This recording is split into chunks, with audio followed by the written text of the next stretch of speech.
James గారు నాకు కనీసం ఒక 2-3 గంటలైనా మాట్లాడొచ్చని చెప్పారు.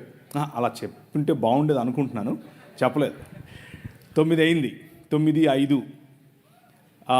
ఎన్ని గంటల వరకు వెళ్దాం? భోజనం ఎప్పుడవుతుంది అంటారు? 11 అంటే కొట్టండి, రాళ్ళెట్టు కొట్టండి, మనిషిని కొట్టేసేయండి. ఈ గోదావరి జిల్లాలకు వస్తే తలకాయ నొప్పిదే. అన్నమెట్టి చంపుతారు, మాట్లాడమని చంపుతారు. నిన్నైతే రాత్రి 10 ఒక చోటుకి వెళ్ళాను. వాళ్ళు 9:30-10 గంటలకు వచ్చారు అందరూ. నేను 9:30-10 గంటలకు అంటున్నాను, వాళ్ళు వచ్చారప్పుడు బైబిల్ ఎట్టుకుని మెల్లిగా వచ్చారు. 12 గంటల వరకు మీటింగు. ఇక ఇంతే అయిపోతాను నేను. సో అలా కాదు, కానీ ఓ పని చేద్దాం. మీలో ఎవరైనా సరే ఆవులిస్తూ నాకు కనిపిస్తే ఆపేస్తా. ఇది బాగుంది కదా? మీలో ఎవరైనా ఆవులిస్తూ నాకు కనిపిస్తే ఆపేస్తా. ఎందుకంటే అది ఇండికేషన్ అవటం కదా, ఆలరా బాబు నీ సుత్తి చెప్పావు. రెండో టెస్ట్, ఎవరైనా వాచ్ చూస్తూ కనిపిస్తే నేను ఆపేస్తాను. ఆవులించిన ఆపేస్తాను, ఆ వాచ్ చూసినా ఆపేస్తాను. రెండిట్లో ఏది జరిగినా ఆపేస్తాను. సో అది జరగకుండా ఉండాలంటే మీ పక్కన వాళ్ళని జాగ్రత్త చూడండి. ఫస్ట్ అరే నువ్వు ఆవులించకరా బాబు అని చెప్పండి. ఓకేనా? ఓకే.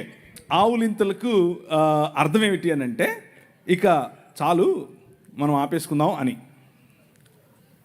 ఇక ఈరోజు సాయంకాలం నేను మీ ముందు ఉంచాలనుకున్నటువంటి దేవుని వాక్యములో ఉన్నటువంటి కొన్ని విషయాలను మీతో మాట్లాడటానికి ప్రయత్నం చేస్తాను. భారతదేశాన్ని నిర్మించడానికి అనేక రకాలుగా చాలా వేల సంవత్సరాలుగా ప్రజలు వచ్చారు. చాలా వేల సంవత్సరాలుగా భారతదేశాన్ని కొల్లగొట్టుకుపోయేవారే వచ్చారు. భారతదేశ నిర్మాణంలో ఎవరైనా ఉన్నారు అని అంటే ఎవరున్నారు అన్నటువంటి అంశాన్ని మనం ఈరోజు చూస్తాం. అయితే భారతదేశాన్ని కేవలం నిర్మించటం మాత్రమే కాదు, వివిధ సంస్కృతులు, వివిధ భాషలు, వివిధ ప్రాంతాలు, వివిధ రంగులున్నటువంటి చర్మాలు అన్నీ కలిసినటువంటి ఈ దేశాన్ని నిర్మించటానికి ఒక సమాజం ఎవరు ఎప్పుడు ఎలా కష్టపడ్డారు అన్న విషయాన్ని మీ ముందుంచే ప్రయత్నం చేస్తాను.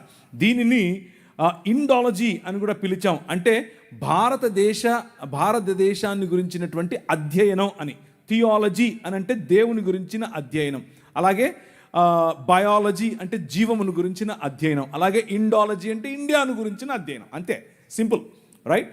సో ఇండియాను గురించినటువంటి ఈ అధ్యయనంలో ముందు మనకొక పర్స్పెక్టివ్ కావాలి, మనకొక దృక్పథం కావాలి, మనకొక పారాడైమ్ కావాలి. పారాడైమ్ అని అంటే ఆలోచన విధానం. ఈ పారాడైమ్లో ఈరోజు మనకొక షిఫ్ట్ వచ్చే అవకాశం ఉంది. మీ ఆలోచన విధానంలో దేశం పట్ల, సమాజం పట్ల, అన్నిటినీ మించి బైబిల్ మనకిచ్చే అవగాహన పట్ల ఒక పారాడైమ్ షిఫ్ట్ వచ్చే అవకాశం ఉంది. కాబట్టి కొద్దిగా జాగ్రత్తగా వినేందుకు ప్రయత్నం చేయండి. ఇకపోతే ఈ సాయంకాల సమయంలో నేను పంచుకోవాలనుకున్నటువంటి మాటలు మీ ముందు ఉంచుకుంటున్నాను. యుద్ధాల కంటే కూడా దౌత్యపరమైన యుద్ధాలు ఎక్కువగా, అంటే ఒత్తిడి తీసుకుని వచ్చి ఇలాంటి ఆఫర్స్ ఇచ్చి అనేకులను తలతో కలుపుకున్నాడు.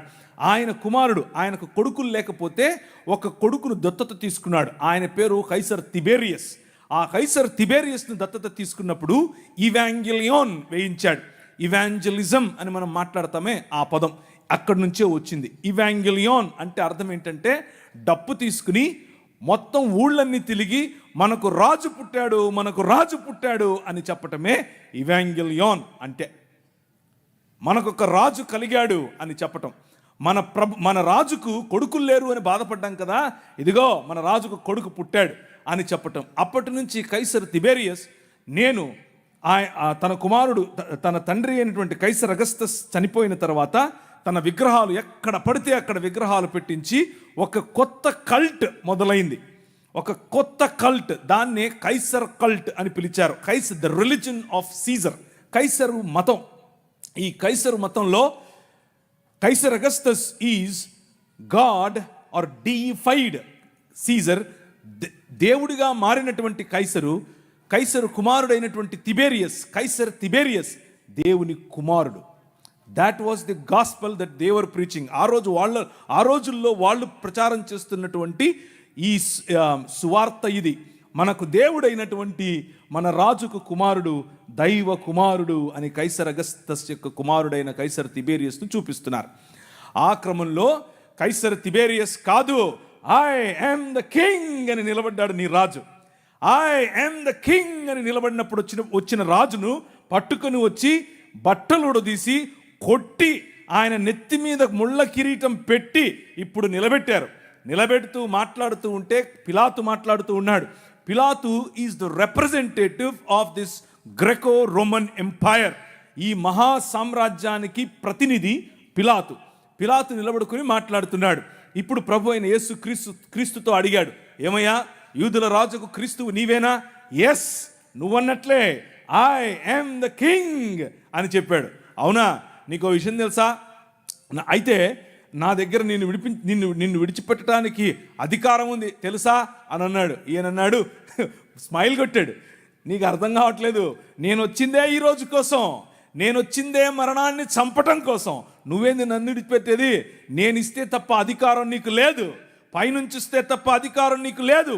నేను పైనుంచి దిగి వచ్చిన వాడను.